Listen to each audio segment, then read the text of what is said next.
금융부채, 여기에서는 회사채죠. 자, 금융부채, 회사채를 발행한 경우입니다. 회사채에 관련된 문제는 특별한 언급이 없는 경우 당연히 상가구원가 측정 금융부채로 가정하고 접근을 합니다. 물론 단기손익 공정가치 측정 금융부채로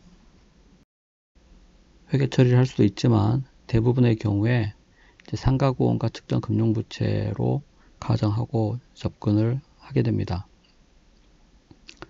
자, 문제에서 요구한 것이 X1년도 단기순이익에 미치는 영향이에요. 이 사채와 관련하여 어떤 영향이 있는가 하는 건데, 자, 회사채, 금융부채를 발행했기 때문에 발행하는 입장에서는 이자 비용이 발생하죠. 그래서 이자 비용과 그 다음 X1년 7월 1일 날 사채를 상환하였죠. 그래서 사채 상환손익이 발생하게 됩니다. 그래서 이자 비용과 사채 상환손익을 파악하면 되는 문제죠.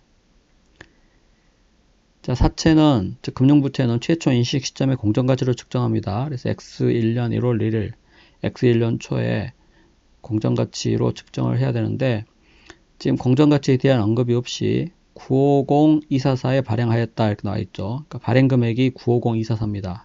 그래서 이런 경우는 공정가치로 발행했다고 보는 거죠. 그래서 950244 발행 금액이 공정가치로 보고 X1년 초에 금융부채 측정 금액은 950244입니다. 자, 발행 시점에서의 유효이자율이 연 10%죠.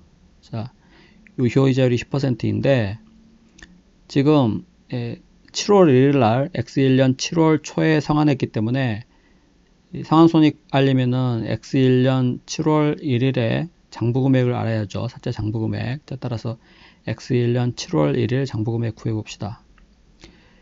유효이자율이 연 10%이므로 자, 이거는 12개월 12달 유효이자율이 10%죠. 7월 1일이면 6개월이 경과한 후죠. 그래서 6개월의 유효이자율은 5%로 보면 되겠죠. 당연히 이건 월할 계산하는 겁니다.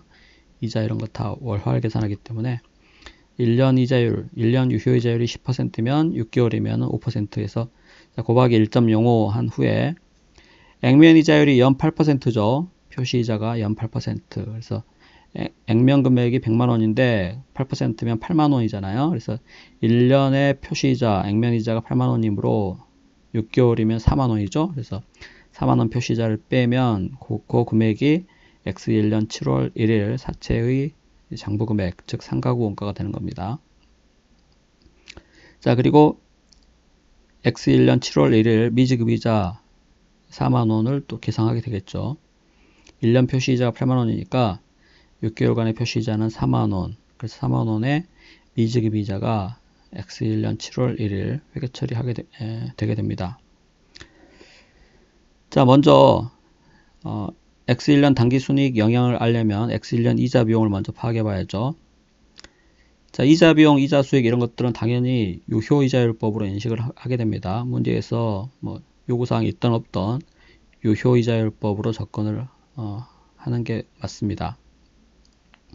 자, 그래서 유효이자율법에 의한 이자 수익, 이자 비용은 기초 장부금액 곱하기 유효이자율 이렇게 되는 거죠. 그래서 기초 사채의 장부금액 950244 곱하기 유효이자율 10% 하면 되는데, 자, 이게 사채를 상환하지 않은 경우는 그냥 X1년 이자 비용이 950244 곱하기 10% 하면 되죠.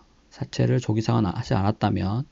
자, 그런데 액면 금액의 절반을 7월 1일 날 조기 상환했기 때문에 어떻게 됩니까? 조기 상환하지 않은 50%는 유효이자율이 연으로 10%지만 조기 상환한 것은 6개월 동안의 유효이자 5%만 계산해야겠죠. 자, 그래서 기초장부금액에 상환하지 않은 50%, 상환하지 않은 절반은 유효이자율이 10%이지만 상환된 절반은 유효이자율이 6개월만 해가지고 5%를 적용해야 되는 거죠. 그래서 10% 곱하기 12분의 6은 이제 월할 계산하기 때문에 5% 이렇게 계산해도 되고, 아니면 10%에다가 12분의 6 해도 됩니다. 어차피 마찬가지예요. 자, 결국 그냥 단순하게 생각하면 기초 장부 금액에다가 절반은 10%고 절반은 5%니까 그냥 7.5% 이렇게 생각해도 되는 거죠. 그래서 X1년 이자 비용 구하면은 71268인데 이거는 단기순이익에 마이너스 영향을 미치죠. 이자 비용이기 때문에. 자, 그리고 X1년 사채 상환 손익 계산해야 되는데 사채 상환 손익은 기계적으로 장부 금액에서 상환 금액을 빼서 구합니다. 자, 그런데 여기 보면 상환 금액 50만 원이 경과이자가 포함되어 있다고 주어져 있기 때문에 상환 금액 50만 원이 이자가 포함되어 있다고 문제에서 주어져 있기 때문에 장부 금액도 이자를 포함해서 계산한다는 점 꼭 주의를 하시기 바랍니다. 이게 만약에 경과이자 제외라고 주어져 있다면 여기도 경과이자, 이자 제외하고 계산해야 돼요. 그래서 둘 다 포함하든지 둘 다 제외하든지 하면 됩니다.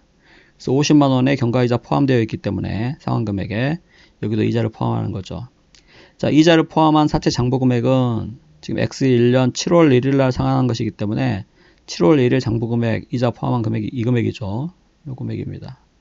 자, 그런데 100% 상환한 게 아니라 50%만 상환했기 때문에 이 장부 금액의 50%만 가지고 상환 손익을 계산해야죠. 그래서 이 50만 원 상환 금액은 그 50%에 대한 상환 금액이므로 상환 금액을 바로 빼면 됩니다. 자, 차감하면은 112에서 마이너스 상환 손실이죠. 마이너스 금액은 뒤쪽 금액이 크다는 거죠. 상환 금액이 장부 금액보다 큰 것이므로 장부 금액보다 더 많이 상환하면은 손실을 입은 거죠. 그래서 마이너스인 경우는 사채 상환 손실, 그죠? 장부 금액에서 상환 금액을 뺀 금액이 마이너스인 경우에는 사채 상환 손실, 플러스인 경우에는 사채 상환 이익이 되겠습니다. 자, 그래서 X1년 단기 순이익에 미치는 영향은 두 가지 금액을 합한 이자 비용도 마이너스 영향, 사채 상환 손실도 마이너스 영향 더하면 마이너스 72390이죠. 그래서 답이 5번입니다. 자, 이 문제는 아래 별에처럼 구할 수도 있습니다. 별에처럼 구하는 게 이게 숙달만 되면은 더 빠르다고 할 수 있는데, 자, 요거는 약간의 어떤 테크닉을 요하는 부분이죠. 그래서 공부량이 얼마 안 되시는 분은 그냥 스킵하셔도 되고, 자, 참고로 한 말씀드리면 크게 상환분과 미상환분을 나눕니다. 자, 상환하지 않은 것에 대해서는 이자 비용이 발생하고 사채를 상환한 금액에 대해서는 이자 비용도 발생하지만 상환 손익도 발생하죠. 그래서 미상환분에 대해서는 이자 비용만 계산하고 상환분에 대해서는 이자 비용과 상환 손익을 같이 계산해 가지고 이제 하면 되는 건데, 미상환분에 대한 이자 비용은 기초 장부 금액 950244의 절반이 미상환된 거죠. 그래서 미상환된 부분이 절반이고, 자, 거기에 유효이자율, 미상환분은 유효이자율이 연 10%죠. 10%를 곱한 겁니다. 자, 그게 미상환분에 대한 이자 비용이에요. 자, 그리고 상환분에 대한 이자 비용과 상환 손익은 일일이 위에 그 해답처럼 계산하지 않고 그냥 기초 장부 금액과 상환 금액의 차익을 구하면 그 자연스럽게 상환 손익과 이자 비용 더한 금액이 계산됩니다.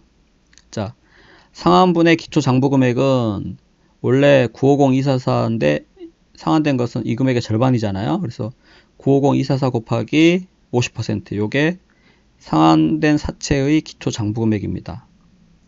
그래서 이 금액을 7월 1일 날 50만 원에 상환했기 때문에 상환 금액이 50만 원이에요. 그래서 그 차액 빼면 그게 바로 자연스럽게 이자 비용과 상환 손익이 더해진 금액이 계산이 됩니다. 그래서 더해서 X1년 단기 순이익 영향을 구할 수도 있어요. 그래서 약간의 어떤 테크닉을 요하는 부분인데 어떻게 계산하던 관계없습니다.